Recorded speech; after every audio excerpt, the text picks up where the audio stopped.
Jesus Christ, the living cornerstone, crucified and risen to redeem us. We adore and worship Him alone. 자, 다 찾으셨으면 잠언 13장 20절 같이 함께 봉독하겠습니다. 지혜로운 자들과 함께 걷는 자는 지혜로우니와 어리석은 자들의 벗이 되는 자는 멸망을 당하리라. 기도하겠습니다. 하나님 아버지, 오늘 이 시간에 특별히 주님을 사랑해서 나온 성도들과 또 주님의 이 자리에 처음 나오신 모든 자들에게 하나님의 말씀이 생명이 되고 복이 되기를 원합니다. 주님, 우리로 깨닫는 영을 주시고 주님 앞에 더 가까이 나올 수 있도록 성령께서 역사하시고 인도해 주시고 또 이것을 통해서 하나님께서 영광을 받으시기를 원합니다. 주님, 이 시간 온전히 주님의 손에 의탁합니다. 예수님의 귀한 전함을 받들어 기도합나이다. 아멘. 앉으시겠습니다. 제가 계속해서 이제 참친구인 예수님에 대해서 지금 우리가 알아보고 있습니다. 오늘 이 본문에서 지혜로운 자들과 함께 걷는 자는 지혜로우려니와 어리석은 자들의 벗이 되는 자는 멸망을 당하리라. 이거 제가 이전에 친구의 정의, 그 다음에 친구가 주는 또한 영향력, 그리고 친구가 주는 유용성에 대해서 살펴보았습니다. 그래서 지난 시간에 우리가 이렇게 쭉 살펴보면서 친구가 얼마나 우리에게 많은 영향력을 주고 또 유용한가 하는 문제를 우리에게 성경이 가르쳐 주고 있는데, 그 친구 중에서 우리에게가 꼭 반드시 함께 또 두어야 될 절친한 친구로서 바로 예수님을 두어야 한다는 것입니다. 그래서 그러면 이 예수님을 친구로 삼아야 된다고 하는데, 그러면 이 예수님은 어떤 친구인가 하는 것을 알아보는 것이 중요합니다.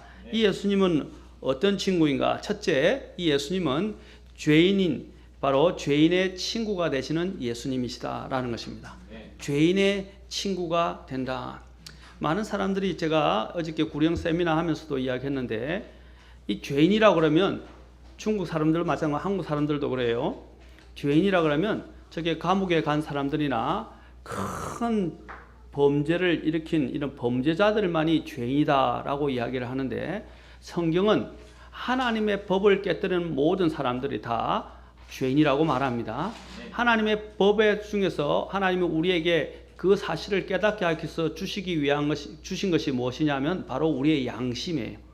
양심이죠. 자, 이 양심은 여러분이 거짓말을 할 때 어떻게 됩니까? 거짓말을 하게 되면 거짓말에 대해서도 어떻게 해요? 경고를 주죠.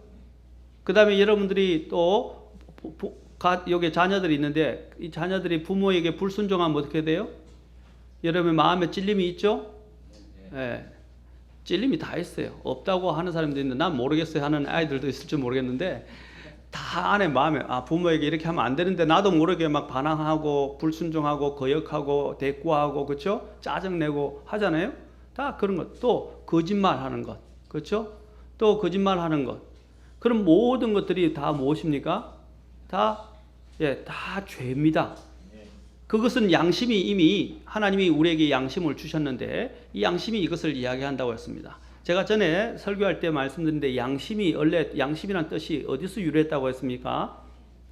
함께 한다, know with, 바로 함께 한다라는 단어였죠. 누구와 함께 한다고 그랬어요? 하나님과 더불어 함께 한다는 거예요. 내가 잘못하고 있는 부분들을 어떻게 다 알고 있다는 것입니다. 하나님도 아시고 나도 안다는 거예요. 하나님이 양심을 통해서 우리에게 주셨어요. 근데 이 양심도 우리가 잘 관리를 안 하면 자꾸 더럽혀지게 되면 어떻게 해요? 무감각해지게 됩니다. 오늘 이런 큰 범죄를 일으키는 사람들이 이 양심이 묻어지는 거예요. 자신이 잘못하는 거 알고 있습니다. 자신이 알아요. 그렇죠? 웬만한 이런 죄의 선악을 알게 되는 나이를 벗어나게 되면요, 자신이 뭘 잘못하는지 알아요. 근데 우리는 어떻게 하냐? 그 잘못에 대해서 너무 관대하고 아무 일이 없을 것이고 괜찮을 거라고 생각을 해요. 그러나 하나님은 다 기록하십니다. 그리고 하나님은 반드시 그것을 다 나중에 다 기록하셨다가 심판하십니다. 재판하신단 말입니다. 그렇죠? 여러분 검사들이 할 때 어떻게 합니까? 고소를 쓰잖아요. 고소장을 쓰잖아요. 그렇죠? 고발이나 고소장을 가지고 어떻게 해요? 이제 고소할 수 있는 내용들을 그 사건을 다 어떻게 해요? 상세하게 기재를 하면서 조사해서 그렇죠? 그리고 추론까지 해서 이것이 맞는지 아닌지 다시 대조해서 확인까지 하는 작업을 합니다. 그렇죠? 다 하나하나 딱 고발할 내용들을 정확하게 법률적으로 또 뿐 아니라 또 안에 있는 부분들을 하나하나 죄들을 다 기수를 한다 이 말입니다. 그리고 그것을 기소한다 이 말이죠. 그렇죠? 그 기소하는 것처럼 하나님께서도 하늘에서 우리의 모든 죄들을 다 정확하게 다 기록하고 계세요. 그렇죠? 그렇게 해서 이런 대역 그 감옥에 간 사람만이 대역 죄인만이 죄인이 아니라 우리 모두가 성경은 죄인이라고 말합니다. 그렇죠? 로마서 3장에서는 말하는 의인은 없나니 3장 10절에서 단 한 사람도 없다고 그래서 어려운 사람은 단 한 사람도 이 땅에 없다고 말합니다. 그리고 3장 23절에서는 모든 사람이 죄를 지었으므로 하나님의 영광에 이르지 못하더니라고 말하고 있습니다. 모든 사람이라고 그랬어요. 예외 없이. 자, 누가복음에서는 근데 예수님께서는 바로 이런 죄인의 친구가 되신다고 말씀하십니다. 누가복음에는 예수님께서 죄인의 친구가 되시는 표현이 참 많이 나옵니다. 먼저 누가복음 7장 34절을 보면 이렇게 기록되어 있습니다. 사람의 아들이 와서 먹고 마심에 너희가 말하기를 음식을 탐하는 자요 포도즙을 많이 마시는 자요 세리와 죄인들의 친구로다 한도다라고 말씀합니다. 여기서 죄인의 친구란 이란 호칭은 이스라엘 사람들 특히 그 중에서도 바리새인들과 율법사들과 서기관들이 예수님을 부를 때 예수님께 붙여준 호칭이었어요. 누가 붙였다고? 예수님은 사실 예수님이 아니라 죄인이 아니라 예수님의 그를 대적하는 사람들이나 이스라엘 사람들이 예수님께 붙여준 호칭이었어요. 누가 보면 또 15장 2절에도 보면 바리새인들과 서기관들이 수군거리며 이르되 이 사람들이 죄인들을 받아들이고 그들과 함께 먹는다 하더라 라고 말씀합니다. 예수님께서는 죄가 없으신 거룩한 분이셨지만 기꺼이 죄인들의 친구가 되시기 위해서 이 땅에 오셨다는 것입니다. 그리고 죄인들과 함께 하는 것을 마다하거나 부끄러워하지 아니하셨습니다. 누가복음 19장 7절에도 보면 그들이 그것을 보고 모두 수근거리며 이르되 그가 죄인인 사람의 손님이 되려고 들어갔도다 하더라 라고 말씀합니다. 여기서 죄인인 사람은 누구냐면 온 유대인들에게서 민족의 배반자요 정오의 대상으로 여겨졌던 세리의 우두머리였던 세리들의 우두머리였던 세리장이죠. 다시 말하면 그 세리장 삭개오를 이야기하는 것입니다. 이 삭개오는 민족의 배반자로 여겨졌어요. 왜냐하면 우리가 할 때 일본 앞잡이를 생각하시면 돼요. 일본의 앞잡이가 되어서 그 자리에 높은 자리에 앉아서 백성들의 그죠 여러 가지 우리 그 국민 다른 백성들의 많은 벼룩이 간을 빼먹듯이 그들의 이런 것들을 넉탈하고 수탈하고 그들을 지배하고 그렇죠? 그 권리를 이용해서 권한을 이용해서 사람들을 압제하고 그렇죠? 하는 일들을 하는 것과 마찬가지로 여기 있는 세리의 우두머리들이 어떻게 해요? 세금을 더 많이 거두고 사람들을 굉장히 어렵게 만들고 그랬고 또 로마를 위해서 일했기 때문에 유대인들에게는 배반자로 여겨지고 정오의 대상이었어요. 그런데 주님께서 어떻게 하셨습니까? 이 죄인인 세리장이었던 삭개오의 집에 손님이 되려고 들어가셨어요. 그래서 그 주님을 비난하기 시작한 것입니다. 사람들이 또 예수님께서는 이 죄인의 친구라 불리신 예수님께서는 죄인들과 함께 잡수셨을 뿐 아니라 사람들이 보기에 더 지독한 죄인의 집에 유숙하시려고 들어가기까지 하셨다는 것입니다. 그런 후에 예수님께서 자신이 이 땅에 오신 목적을 다음 바로 9절에서 분명하게 밝히고 있습니다. 누가복음 19장 아까 읽었던 것이 7절인데 9절과 10절에 이렇게 기록되어 있습니다. 예수님께서 그에게 이르시되 그도 아브라함의 자손인즉 이날 구원이 이 집에 이르렀도다. 그럼 19장 10절이 굉장히 중요한 구절입니다. 사람의 아들 곧 인자이신 예수님이죠. 인자는 잃어버린 것을 찾아 구원하러 왔느니라. 예수님이 오신 목적이 뭡니까? 바로 잃어버린 자 곧 죄인들을 찾아 구원하러 왔다고 말씀하십니다. 여기서 우리가 이 얼마나 놀라운 일입니까? 예수님께서 죄인의 친구이셨을 뿐 아니라 오늘 이 본문은 또 뭘 말해주냐면 죄인들의 죄를 용서하시는 권능을 가지셨다는 것들을 말해주는 것입니다. 죄인들을 친구가 되실 뿐 아니라 어떻게 한다고요? 그 죄인들의 죄를 능히 용서하실 수 있다는 것입니다. 예수님께서는 인자로 잃어버린 자들, 곧 죄인들을 찾아 구원하시기 위해서 오셨습니다. 어떤 죄인들입니까? 삭개와 같은 사람들에게서 정오를 받고 소외된 죄인들을 구원하시기 위해서 오셨습니다. 주님께서는 이 삭개에게 이렇게 말씀하셨습니다.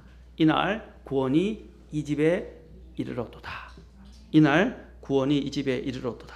이 얼마나 엄청난 선언입니까? 제가 어떤 분들에게 복음을 전했는데 또 시골에서 복음을 전한 데도 있었습니다. 할머니 할아버지들에게. 그러니까 할머니 할아버지 중에서 뭐라고 말하냐니까 내가 지은 죄가 너무 많아서 나는 용서 못 받을 것 같아요. 지옥에 갈 것 같아요. 하시는 분이 있어요. 지은 죄가 너무 많다는 게 평생에. 예수님은 모든 죄를 용서하실 수 있는 분입니다. 어떠한 죄인도 용서하실 수 있는 분입니다. 하나님의 그 용서와 하나님의 긍휼이 우리 죄보다 더 큽니다. 하나님이 덮으시면 다 없어집니다. 아멘. 그 하나님께로 나와요. 그 일을 위해서 예수님께서 오셨다는 것입니다. 마가복음 2장 5절에 보면 예수님께서 그들의 믿음을 보시고 마비병 환자에게 이르시되 아들아 너의 죄들을 용서받을지어다 라고 선언하셨습니다. 그리고 마가복음 2장 16절에서 그래서 서기관들과 바리새인들이 그분께서 세리들과 죄인들과 함께 잡수시는 것을 보고 그분의 제자들에게 이르되 어찌 그가 세리들과 죄인들과 함께 먹고 마시느냐 하며 예수님께서 그것을 들으시고 그들에게 이르시되 온전한 자들에게는 의사가 필요 없으나 병든 자들에게는 필요하니 나는 의로운 자들을 부르러 오지 아니하고 죄인들을 불러 회개하게 하려고 왔노라 라고 말씀하십니다. 죄인들을 불러 회개하고 그들을 고쳐주고 그들을 용서하시기 위해서 오셨다는 사실입니다. 이 인간 우리 여기 사는 삶, 이 세상 속에는 어떤 것들이 있냐면 오늘날 참 잘못된 것들이 많아요. 특히 이 인터넷 문화가 발달하면서 인터넷과 더불어서 SNS가 이제 판을 치면서 너무 잘못된 문화들도 정착을 하고 있어요. 특히 대표적으로 사람들이 이 인터넷을 통해서 요즘 마녀 사냥이라고 그러죠. 마녀 사냥. 그렇죠?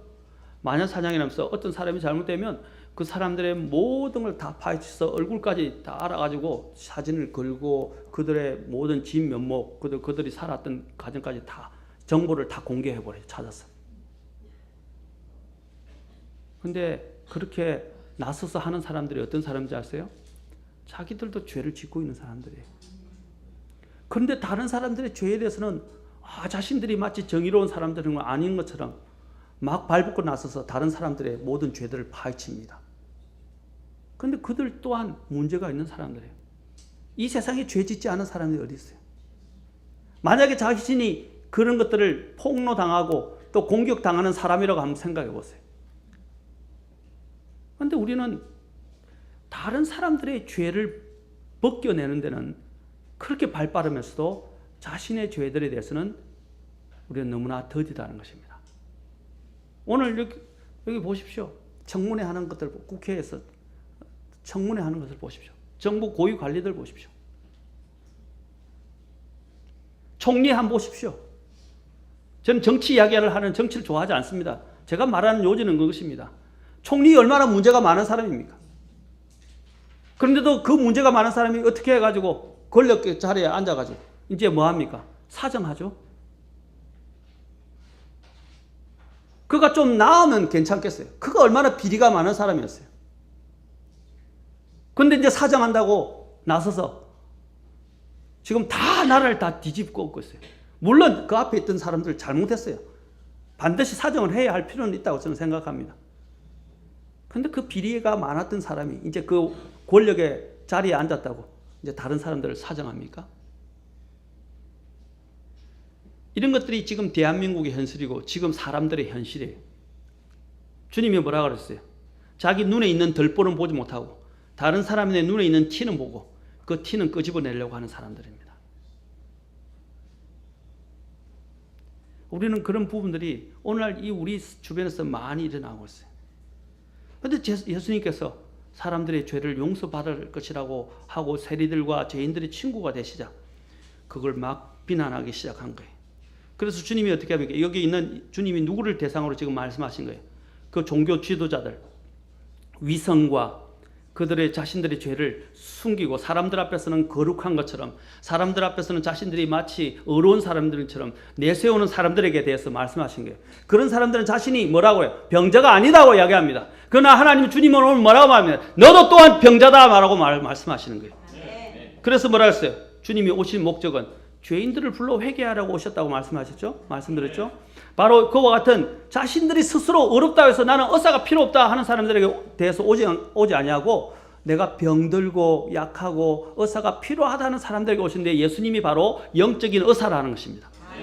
영적인 의사로서 바로 병들고 정말 주님을 하나님의 도움을 필요로 하는 사람들에게 주님은 찾아주셨고 자신들이 죄인이라고 고백하는 자들을 고쳐주시고 용서하시고 그들을 깨끗게 하시고 그들을 구원하시려고 오셨다는 사실입니다.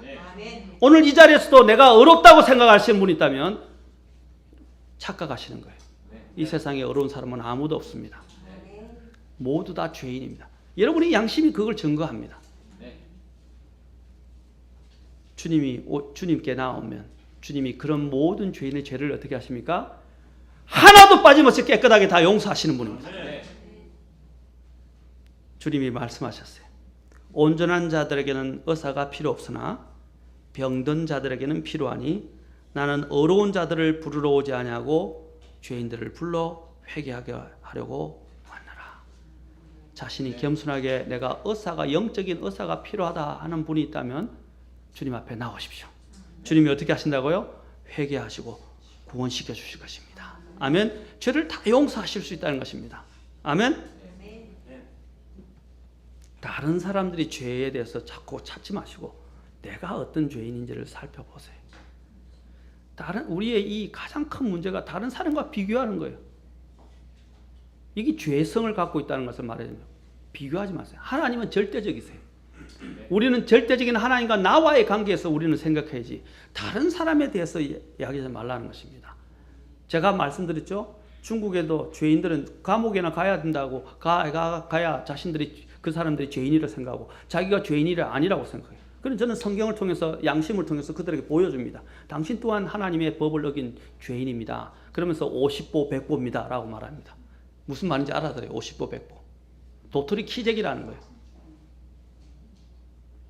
우리는 모두 다 우리 예수님 죄인의 친구가 되시기 위해서 오시고 그 모든 죄들을 용서하시기 위해서 용서해 주기 위해서 일부러 저 먼 하늘 왕국에서 내려오신 그리고 영광을 다 버리고 내려오신 그 예수님께 나아오십시오.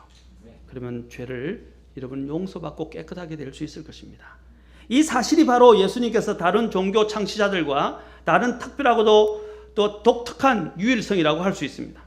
이 세상에서 죄인들의 죄를 용서할 수 있는 권한과 권능을 가지고 있는 자가 어디 있습니까? 이 땅에 죄인들을 찾아 회개와 구원하게 하려고 오신 인자이신 예수 그리스도 외에는 아무도 없다는 것입니다. 이 세상 모든 사람에게 가장 필요한 것이 무엇입니까? 바로 죄 용서를 받고 그 얼마나 죄는 비참합니까? 사람을 비참하게 만들어요. 죄책감은 여러분 느껴보셨어요? 그 죄책감이 얼마나 사람들을 힘들게 만듭니까? 우리를 짓누릅니까? 그 죄책감이 짓누려서 우리를 어디까지 데리고 갑니까? 저 지옥에까지 우리를 끌고 내려간다 이 말입니다. 그런데 그 죄를 용서받게 하신다는 것이에요. 이 세상 사람들에게 필요한 것이 뭐냐? 바로 죄책감에서 해방되고 죄의 형벌로부터 해방되고 그 다음에 죄 용서를 받는 것입니다. 구원받는 거예요. 곧. 이 일을 할 수 있는 분은 이 땅에 예수님 외에는 없습니다. 이 얼마나 놀랍고 엄청난 사실입니까? 예수님께서 저와 여러분과 같은 모든 죄인들의 친구가 되시고자 더 나아가 죄들을 용서하시고 구원하시려고 오셨다는 사실은 너무나 벅차고 감사한 일이 아닐 수 없습니다. 우리와 같은 그 대역 죄인의 친구가 되시는 우리는 주 예수님을 찬양하고 감사를 드려야 할 것입니다. 예수님은 죄인의 친구이신 예수님일 뿐 아니라 예수님은 그 죄인들을 위하여 목숨을 버린 친구가 되시는 예수님이십니다. 목숨을 버리셨어요. 요한복음 15장 13절에서 이렇게 말씀하십니다. 아무에게도 자기 친구들을 위해 자기 생명을 내놓는 것, 이것보다 더 큰 사랑은 없나니. 뭐라고 그랬습니까? 자기 생명을 내놓는 친구보다 더 큰 사랑이 없다고 그랬어요. 이것은 예수님께서 우리의 참된 친구, 영원한 친구가 되어주신다는 결정적인 말씀이십니다. 주님께서는 친구를 위해서 목숨을 버리는 친구보다 더 참되고 진실한 친구가 없다는 것을 말씀하셨습니다. 예수님의 이 희생의 죽음보다 더 고귀하고 위대한 것은 이 세상에 없을 것입니다. 예수님이 왜 십자가에 죽으셨습니까? 왜 십자가에 죽으셨어요? 그분이 죄인이기 때문에? 자신의 죄 때문에 죽으신 거예요? 아닙니다. 자신의 죄 때문이 아니에요. 저와 여러분의 죄 때문에, 죄가 없으신 그분이 대신 저와 여러분의 죄를 짊어지시고 여러분을 살리려고 대신 죽어주신 거예요. 오늘 예수님이 이 희생이 그 어떤 이 세상에 있는 것보다도 고귀하고 위대한 이유는 몇 가지로 말씀드리겠습니다. 첫째, 그분은 하나님의 아들이십니다. 하나님의 아들이라는 말은 무슨 뜻이냐면 하나님과 동등하신 분입니다. 그분은 하나님이셨어요. 처음에 말씀이 계시니라, 그 말씀은 하나님과 함께 계셨고, 그분이 뭐라고 그랬어요? 그 말씀이 곧 하나님이시다 그랬어요. 그리고 디모데전서 3장 16절에는 뭐라고 말했습니까? 하나님께서 육체를 입고 이 땅에 오셨다 라고 말씀하십니다. 하나님께서. 그거는 킹제임 성경에만 나와 있어요. 하나님께서라고. 예수님은 하나님이셨어요. 죄 없는. 그런데 어떻게 하셨어요? 이 땅에 우리를 구원하시려고, 죄를 용서받게 하시려고 육체를 입고 이 땅에 대신 오셔서 우리의 죄를 대신 짊어지시고 죽으셨다는 것입니다. 죽어야 할 사람은 누구예요? 나예요. 나란 말입니다. 내가 죽어야 마땅한 죄인이었어요. 그런데 예수님이 나를 불쌍히 여기셔서 나를 대신해서 죽으셨어요. 그분은 죽으실 분이 아니에요. 그분은 죽을 만한 어떤 죄를 지은 분이 아니에요. 그분은 죄가 없으신 하나님이셨어요. 그런데 우리를 사랑하셔서 대신 죽으셨다는 겁니다. 두 번째로 예수님께서는 하나님의 진노와 심판을 받을 우리와 같은 죄인이 아니셨는데, 그런데도 우리를 위해서 죽으셨다는 것입니다. 그분은 하나님의 아들이었어요. 그러나 우리와 같은 죄인이 아니신데도 우리와 죄인들을 위해서 죽으시기 위해서 이 땅에 오셨다는 것입니다. 예수님께서는 죄가 없으실 뿐 아니라 죄를 알지도 못하신 분이라고, 또 죄를 지을 수 없는 분이라고 베드로서와 성경은 이야기합니다. 우리들은 본래 마귀의 자식이었어요. 또 진노의 자식이었어요. 그리고 영원한 멸망을 받기에 합당한 죄인들이었습니다. 그런데 예수님께서는 우리를 대신해서 그 죄의 대가로서 우리를 대신 죽으셨습니다. 자신의 죽음으로 죄의 대가를 대신 지불하는 것입니다. 전에 제가 한번 예화를 들려드렸지만 오늘 또 못 들으신 분도 계시니까 잠깐 들려드리겠습니다. 이전에 실제로 있었던 이야기들을 이제 이렇게 들려오는 이야기가 있는데, 이제 아버지가 딸이 하나 있었는데, 외동 딸이, 그 어린 딸이 하나 있었는데 아버지가 큰 죄를 지어서 사형을 받게 되었어요. 그래서 재판관이 당신은 내일 6시가 되면 새벽종이 울리면 사형을 받습니다 하고 사형 선고가 내려졌어요. 그러자 이제 그 종을 치시는 노인장이 있었습니다. 그래서 그 딸이, 어린 딸이 가가지고 할아버지 내일 새벽에 6시에 종을 치지 말아주세요. 종을 치면 저희 아버지가 죽게 돼요. 그러니까 그 할아버지가, 얘야, 내가 종을 치지 않으면 내가 대신 죽어야 된단다. 나는 종을 칠 수밖에 없구나. 미안하구나. 그 딸이 흐느끼면서 돌아갔어요. 그래서 새벽에 6시가 되는 때에 그 할아버지가 준비를 하고 종을 치러 와서 종을 땡 치려고 하는데, 아무리 종을 휘둘러 이렇게 쥐어도, 줄을 쥐어도 종소리가 안 나는 거예요. 이상하다. 왜 그러지? 그런데 6시에 종이 울려서 이제 사형을 집행해야 되는데 사형 집행관이 와가지고, 노인장 뭐 하는 거야? 당신 죽으려고 환장했어? 라고 이야기를 했어요. 그래서 저도 모르겠습니다. 아무리 종을 울려도 소리가. 그래서 울리마다 종이 소리가 안 나는 거예요. 그래서 당장 올라가 보시오 하니까 저 꼭대기 탑에 올라가서 종탑 있는 데 올라가니까 세상에 그 아이가 종 소리가 나지 않게 하려고 종을 붙들고 앉아가지고 종을 울리니까 걔 머리가 이렇게 종에 박아가지고 피투성이가 된 채 그걸 안고 죽고 있는 거예요. 그래서 그 노인장이 그 아이를 내려서 데리고 가서 집행관한테 보여주고 재판관한테 보여줬습니다. 근데 아이가 결국 죽었어요. 그러자 재판관이 어떻게 한지 아십니까? 당신이 죽어야 하는데 당신의 사랑하는 딸이 당신을 사랑해서 그 죄가 없는 아이가 당신을 살리려고 대신 죽었기 때문에 오늘 당신의 죄는 사면하고 당신이 이제부터는 그 딸의 생명을 대신해서 바르게 사시기 바랍니다 하고 사면을 했어요. 바로 이것이 예수님이 우리를 위해서 해주신 것입니다. 나는 죽어 마땅한데 예수님은 죄가 없으신 분이셨어요. 그런데 그분께서 나를 살리시라고 그분이 대신 십자가에 죽으셨던 것입니다. 이것이 하나님의 사랑입니다.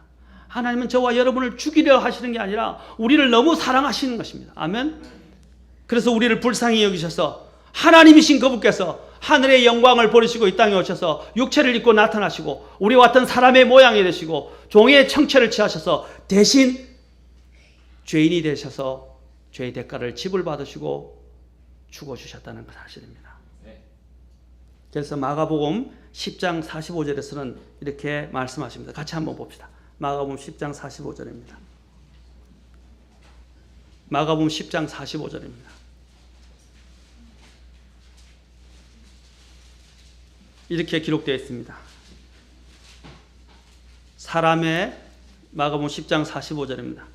사람의 아들은 같이 읽겠습니다. 시작. 사람의 아들은 섬김을 바로 받으러 오지 아니하고 도리어 섬기며 자기의 생명을 많은 사람의 대속물로 주려고 왔느니라. 뭐라고 말씀하십니까? 자기 생명을 많은 사람의 대속물로. 대속물이 뭐예요? 그를 대신한 속죄물이나 희생물이 된다 이 말입니다. 그렇죠? 희생물이 되시려고 왔다라고 말씀하십니다.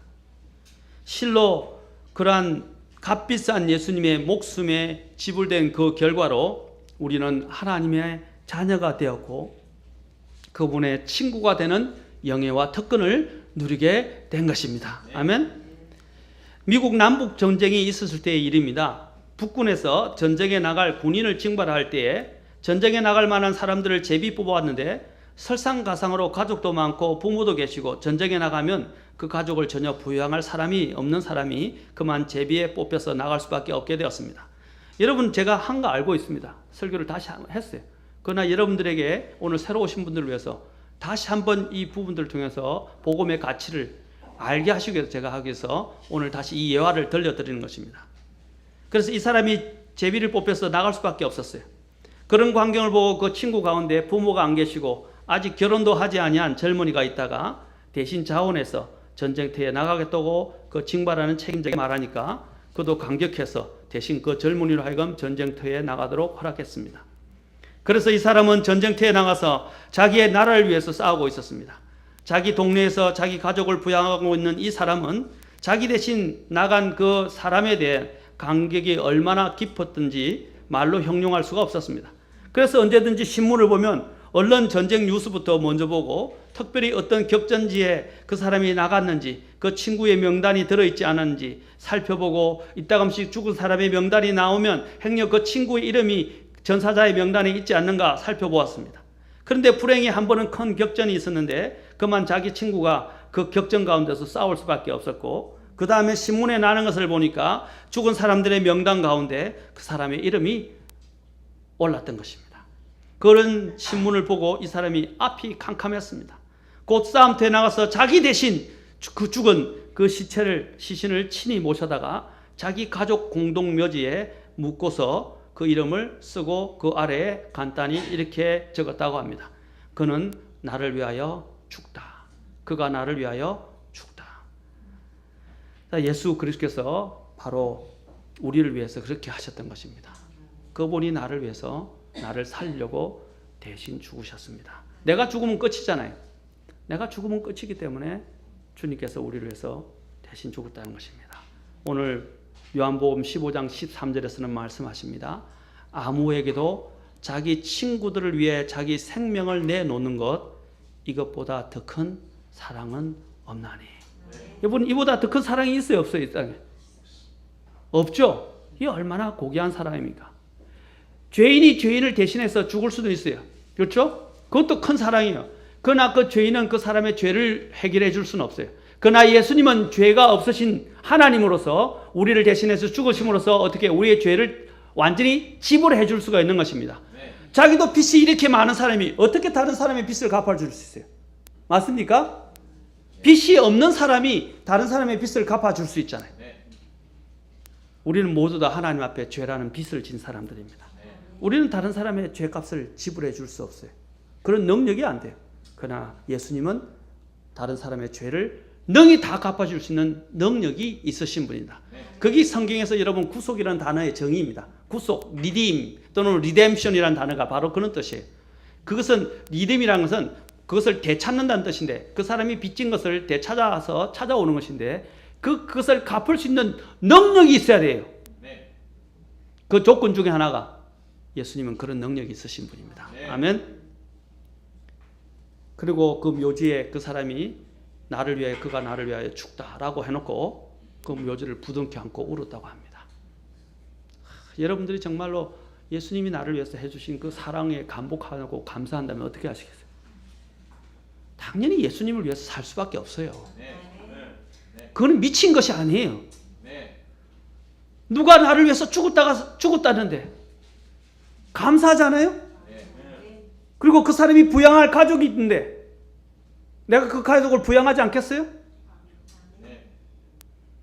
마찬가지 예수님이 나를 위해서 죽으셨는데 내가 예수님을 위해서 사는 것이 힘든 일입니까?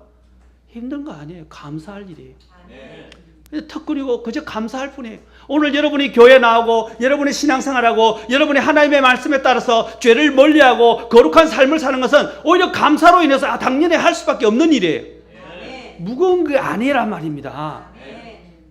많은 사람들이 예수를 믿으면 이것도 하지 말아야 되고 저것도 하지 말아야 되고 담배도 피지 말아야 되고 술도 먹지 말아야 되고 이 세상에 있는 죄들을 짓지 말아야 되고 주님이 그걸 말씀하신 게 아니에요. 주님이 나 같은 죄인을 위해서 어떻게 죽으셨는지를 십자가에서 피 흘리시고 매 맞으시고 채찍에 맞으시고 그렇게 주님께서 뼈가 부서지시면서 그 귀중한 피를 흘리신 걸 내가 안다면 어떻게 하시겠어요?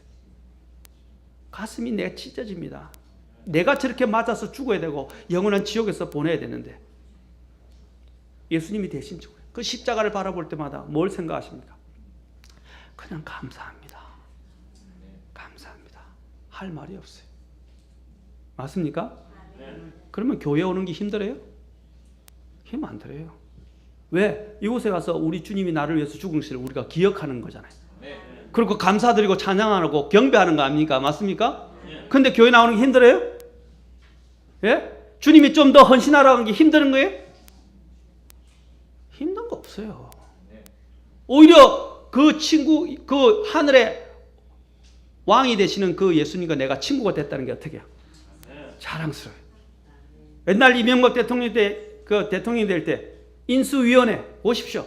인수위원회에 됐다는 사람들이 아침 새벽부터 밤 늦게까지 대통령 인수인계위원회 한다고 그렇죠?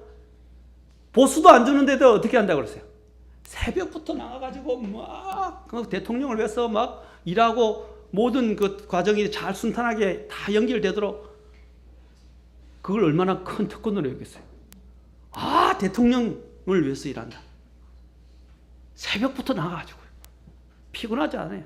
보통 때가 아마 피곤하다 좀 더 작게 이렇게 했을 건데 대통령을 위해서 인수위원회에 들어간다니까 막 잠도 안 자고 일어나서 출근한 거예요. 여러분 우리는 그렇게는 못할지라도 예수님이 우리에게 요구하는 것이 그렇게 어려운 일입니까? 아니에요.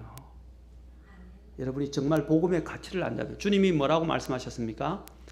더 많이 용서받은 자가 어떻게 해요? 더 많이 사랑하느니라 그러셨어요. 내가 얼마나 대역죄인이고 내 죄가 얼마나 많이 용서받았다는 걸 여러분이 절실히 느끼는 만큼 하나님을 사랑할 수밖에 없어요. 그리고 섬길 수밖에 없어요. 거리 문제 이야기했는데 거리 문제 안 돼요. 교회 너무 멀어요. 진리가 그곳에 있는데 그곳에서 내가 구원받았는데 그러면 거리 문제 안 돼요. 김영 목사님 제가 죄송합니다. 김영 목사님 서울에서 부산까지요. 매주 내려갑니다. 대단하지 않아요? 지금 마라나타 있는 그 교회 임 목사님 교회 심지어는 저쪽에 예천에서 계속 올라온답니다. 매주 거의. 못 올 때도 있지만 2주에 한 번씩은 올라온대. 그곳에서 교회를 못 찾겠다고. 주님을 사랑하면요, 진리가 거기서 있다고 그런다면 힘든 게 아니에요. 그런데 우리는 어떻게 하면 조금만 빼면 안 올라 그러고 못 간다 그러고 빠져버리고 주님이 섬기는 일에 같이 참여를 안 해요. 복음의 가치를 아는 사람은 정말 그렇지 않아요. 아까 말씀드렸죠. 많이 용서함을 경험한 사람이 많이 용서받은 자가 많이 사랑하느니라. 그거는 뭐 어떻게 한 것입니까? 마리아가 어떻게 했어요? 자기의 결혼 지참금 평생을 통해서 모아놔서 결혼 지참금을 모았던 것을 어떻게 해요? 그 예수님의 장사를 예비하기 위해서 향유를 깨뜨려서 그걸 예수님께 다 부어버렸어요. 그러니까 그 제자들 중에 일부가 야, 그걸 팔아서 가난한 사람에게 주면 얼마나 많은 돈이 되는데 그 1년 동안에 살아갈 수 있는 돈이에요. 근데 그걸 한 번에 깨뜨려서 주님께 다 부어버렸어요. 그 주님이 어떻게 하셨어요? 내두라 그랬어요. 나를 사랑하기 때문에 한 거예요. 여러분들이 주님을 사랑한다면 제발 좀 이 세상을 사랑하고 이 세상에 좀 매달리지. 지난 시간에 얘기했죠. 세상을 사랑하지 말라고. 이 세상은 영원하지 않아요. 여러분에게 영원한 생명을 주지 않아요. 그런데 왜 세상을 위해서는 발버둥 치고 그렇게 열심히 일하고 열심히 살아가면서 왜 주님을 위해서는 못 드리는 것입니까? 주님은 자신의 생명까지 내놓으셨는데.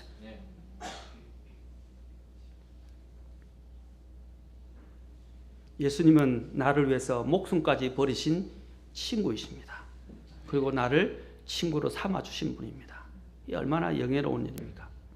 19세기 세계적인 프랑스의 화가인 꼬르와 밀레를 모르는 사람은 없을 것입니다.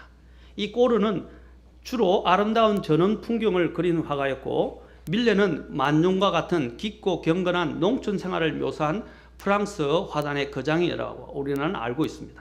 그러나 이 두 화가는 젊은 시절에 너무 가난하고 무명 화가로 궁핍한 생활을 했었습니다. 그러면서 서로를 너무 아껴주고 위해주고 사랑하는 우정을 가진 친구 사이였습니다. 이 꼬르는 밀레보다 근 20년 동안 손 위였습니다. 그래서 밀레와의 친구가 무르익었을 때 어느 정도 세상에서 평가를 받고 그의 그림을 찾는 사람이 점점 많이 생겨나기 시작했을 때입니다. 어느 날 돈 많은 그림 애호가가 꼬르의 화살을 찾아왔습니다. 그때 이 꼬르는 그리던 작품의 마지막 손질을 하고 있었는데 그 손님이 그 첫눈에 그 그림이 마음에 들었습니다. 그래서 이 손님은 꼬르씨, 이 그림이 완성되면 나를 주시오 라고 했습니다. 그러자 꼬르는 반색을 하면서 난 이 그림을 팔고 싶지 않습니다. 그러나 나에게 한 가지 조건이 있는데 그것은 들어주신다면 내가 이 그림을 선생님께 드릴 수 있습니다 라고 말했습니다. 그 그림 애호가가 그럼 무슨 조건입니까? 라고 묻자 그것은 내 친구 밀레의 외상값을 갚아주는 것입니다. 그 친구는 빵집과 고깃간에서 외상값이 밀려있어요 라고 했습니다. 이 소리를 들은 돈 많은 부자는 너무 의외의 소리라 그것은 간단한 일이죠 라고 대답했습니다. 얼마 후 그 부자는 밀레가 빚지고 있는 그 빵집과 고깃간에 밀레의 외상값을 청구하라고 연락을 했습니다. 그런데 그 더 돈 많은 손님 앞으로 날아온 밀레의 외상값 청구서에는 빵값 24만 프랑과 고깃값 22만 프랑과 도합 46만 프랑이나 적혀 있었습니다. 밀레가 12년 동안이나 밀려온 외상값이었어요. 엄청 거금이었어요. 그 미술 애호가는 밀레의 이 엄청난 외상값을 놀랐지만 그냥 그 돈이면 사실 이 꼬르의 그림 46점을 다 살 수 있는 금액이었어요. 그런데 이 밀레를 향한 이 꼬르란 친구의 극진한 우정과 또 자기 자신을 위해서 돈을 벌겠다는 욕심이 없는 꼬르의 마음씨에 감동을 받아서 12년간 밀레가 짊어지고 있던 그 많은 외상값을 한꺼번에 다 몽땅 갚아주었습니다.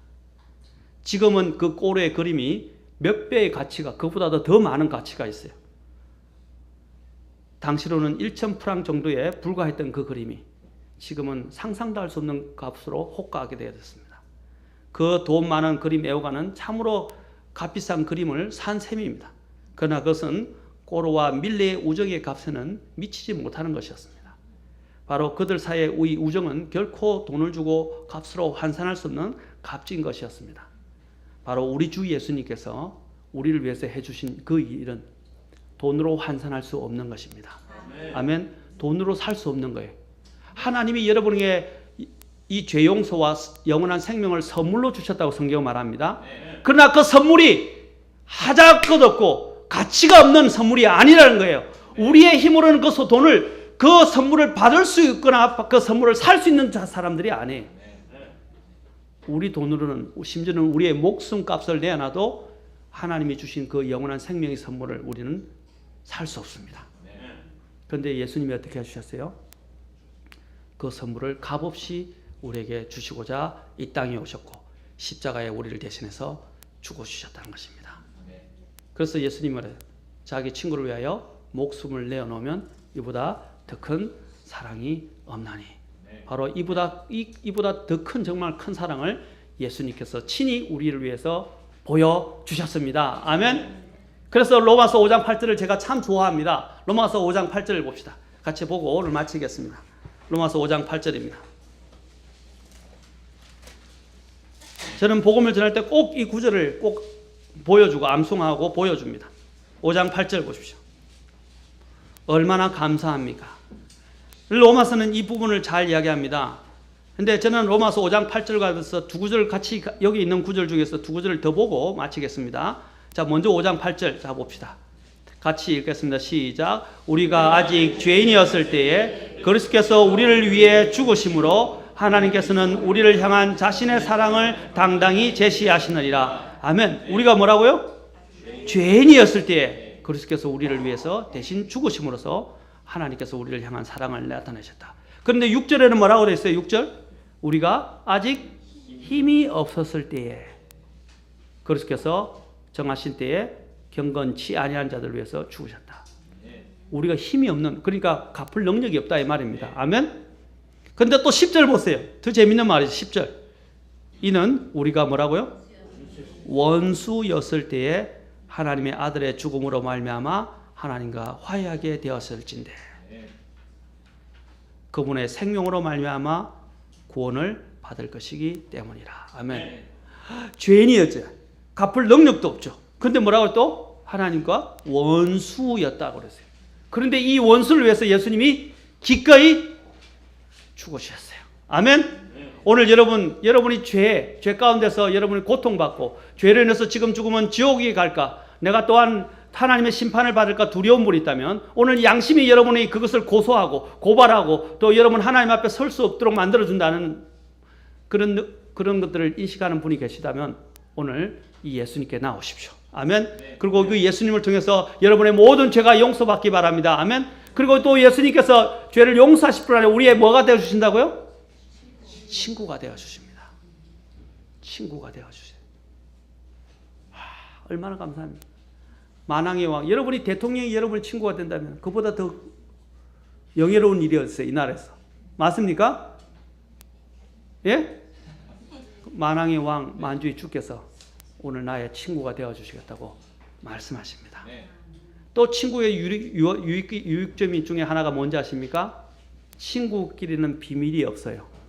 우리 주님께서는 우리가 그분의 친구가 되면요, 자신이 앞으로 있게 될 모든 신비와 계획과 그리고 주님이 있었던 비밀스러운 것들요 다 일러주십니다. 아멘.